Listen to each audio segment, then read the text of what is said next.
رضائی بھتیجے اور بھانجے کون ہوتے ہیں؟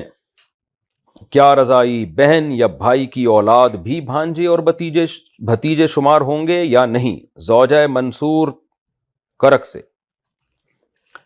جی ہاں جی، رضائی بہن یا بھائی کی اولاد بھی بھانجے اور بھتیجے ہی شمار ہوتے ہیں، یعنی وراثت میں تو نہیں، اور سگے بھانجے بھتیجیوں کی طرح بھی ان کے حقوق نہیں ہوتے، لیکن نکاح کے حرام ہونے میں، یعنی نکاح کے حرام ہونے کا مطلب کیا ہوا کہ جو کسی کی رضائی بہن ہے تو اس سگی بہن نہیں ہے، رضائی بہن ہے، تو اس کی اولاد جو ہے اس کا اس سے پردہ نہیں ہوگا، یعنی اگر اس کے کوئی بیٹی ہے تو وہ بیٹی اپنی ماں کے رضائی بھائی کی بھانجی کہلائے گی، لہذا اس کا رضائی ماں کے بھائی سے جو ہے سگی ماں کے رضائی بھائی سے پردہ نہیں ہوگا اس کا، بس پردے کی حد تک ہے، یہ زیادہ وراثت وغیرہ کے حکام اس میں لاگو نہیں ہوتے۔